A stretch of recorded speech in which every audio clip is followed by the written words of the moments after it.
What's going on, everybody? This is Rodney with Box Office Banter.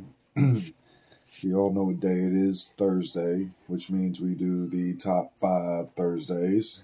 You all leave comments and all that jazz to see what top 5s you want to hear from everybody. And we're here to do that, so reading through all the comments, which a lot of good ones got sent in this week. Pretty solid ones, hard to choose from, really. But I went with top 5 boxing movies. There's not too many of them.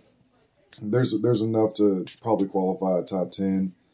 So for this week, I'm gonna do the top 5 in my opinion, and I'm not doing movies that are like, for example, like Snatch, where boxing is involved, but it's not the main premise of the movie itself. It's not about boxing. It's just a co-story within the story. So, without further ado, my number 5 is going to go to Southpaw. Southpaw is a great movie. Jake Gyllenhaal, Forrest Whitaker, Anton Fuqua directing. It's a sad movie. Beautiful story. Jake Gyllenhaal, probably the most cut he's ever been, the best shape he's ever been in his life. His wife, who's played by Rachel McAdams, if y'all haven't seen this movie, spoiler alert, his wife dies by an accident, and Jake goes through a rough time. It's a very personal, endearing story to watch in this movie. Really the ups and the downs, more downs for him. The boxing in the movie, the fight sequences are really solid, really realistic. He almost just flows through it. It seems natural. Like if Jake weren't an actor, I believe he would be a boxer, just because he was that convincing in his portrayal, in the movie alone. So, but like I was saying, the story of it, the story it's pretty good. It takes you down a path that you wouldn't want to see or wish upon anybody. There's custody battles involved and all sorts of shit. It's well done, well made. Of course, anything Antoine Fuqua does it's a pretty good movie. So, yeah, Southpaw will definitely be my number 5. It's if you haven't seen it, definitely go and watch it. Number 5.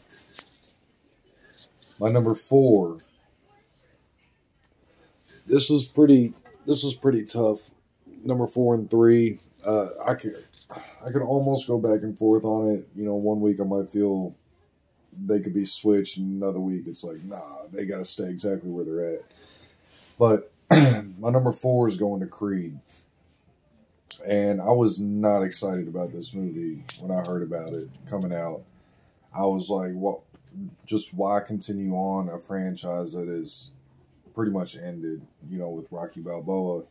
It's not something I thought would be intriguing, to say the least. I love Michael B. Jordan. He's a fantastic actor.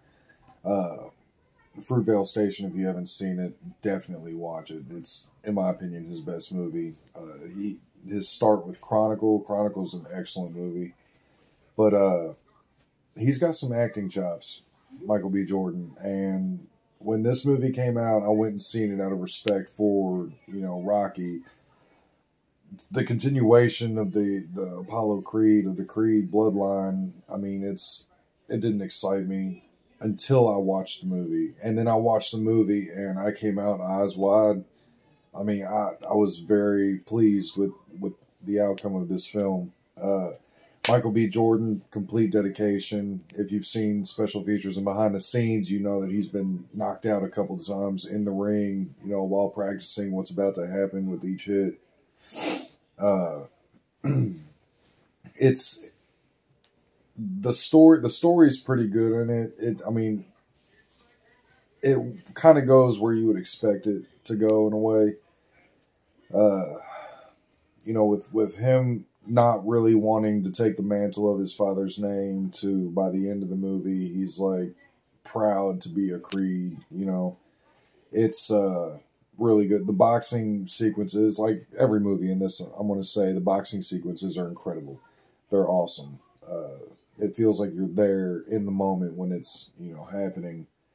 But yeah, everything about it really was solid. And then they had the follow up Creed 2, which I don't think was as good, but it was pretty good. I mean, for another entry into this huge franchise, you wouldn't expect it to be as good as both of these films are. So my number 4 goes to Creed. Numeral 3, Trace. 3 is going to Ali. Number 3 going to Ali. Muhammad Ali, played by Will Smith, directed by Michael Mann. Got a lot of other big names in it, but I'm not thinking of them right now.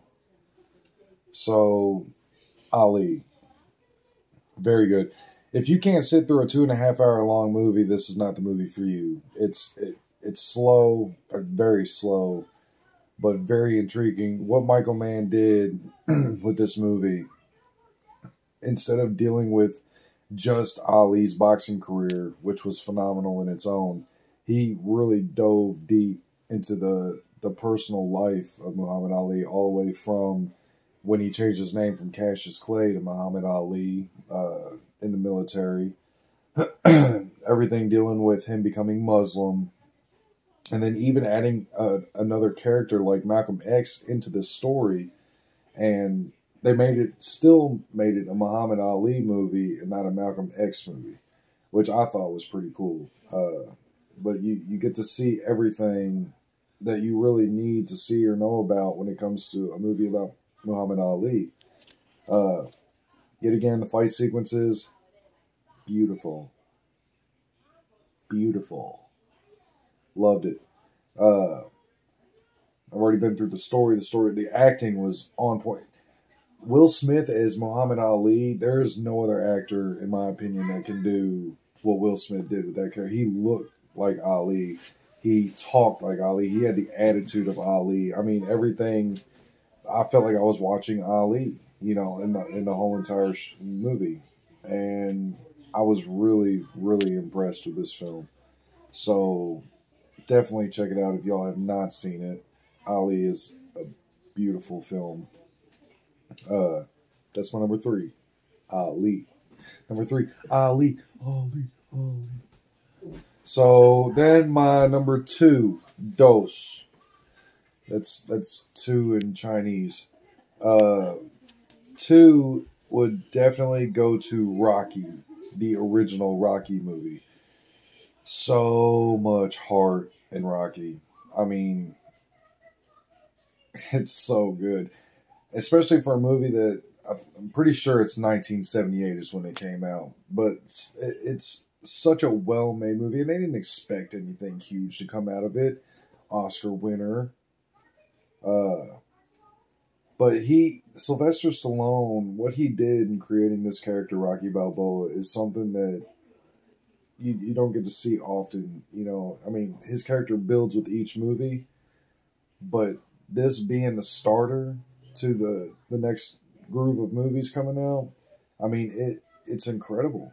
It's absolutely incredible. And I'm pretty sure, don't hold me to this, but I'm pretty sure that Rocky Balboa is based off of Rocky Marciano, which is pretty cool because Marciano was a badass fighter. But, yeah, the acting is not the best in the world, but all the heart and all the emotions and all the boxing in it too, it all makes up for, some of the acting is impeccable in this movie, but for the most part, it's kind of kind of, goofy, cheesy, whatever. I mean, that's me speaking from the 21st century, though. This is the 70s we're talking about. But yeah, household name, Rocky, became a classic. Everybody loves the Rocky movies. At least everybody that I know loves the Rocky movies. There might be some people out there like, Rocky sucks. There ain't nothing good about Rocky. It's like, you want a knuckle sandwich from Rocky? But anyway,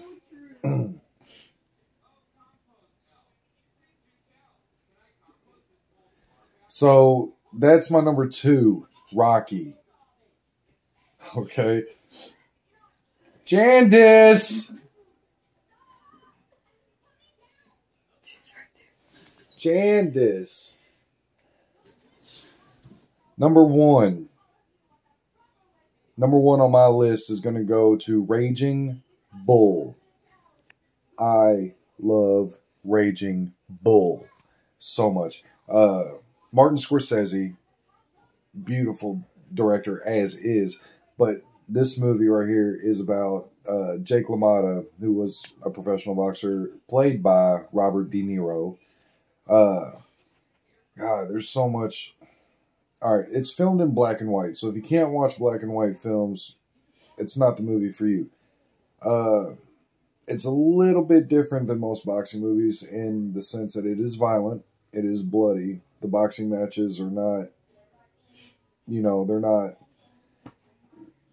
just tap, tap, boom, down, bruised up eye, maybe a little cut on the cheek. Like, this movie's pretty brutal in the boxing scenes.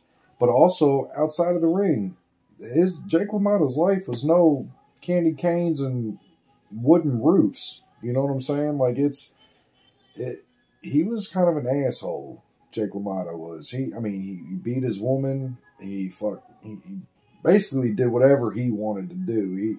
He's the man, I guess, But it dove so deep into his personal life that it makes you almost uncomfortable to watch it at some points. Like, there's some scenes in it, where it's just like, oh, that's hello, Jandis.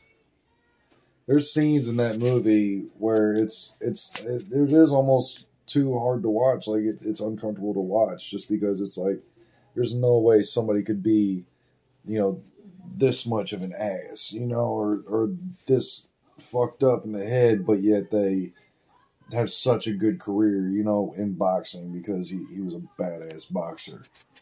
But yeah, Martin Scorsese put magic on the screen again, and in creating, Raging Bull. So, Raging Bull to me is a masterpiece when it comes to boxing movies. I mean, it's just as simple as that. Hello, Jandis. Oh, that sweet girl. Oh, that sweet, sweet girl. But yes, Raging Bull, number 1. If y'all have not seen it, check it out for sure. Even though it's in black and white, it's still a fantastic movie. So, y'all let us know what you think in the comments. Like it, share it, box office banter it, whatever that means. I am a Rooster Illusion.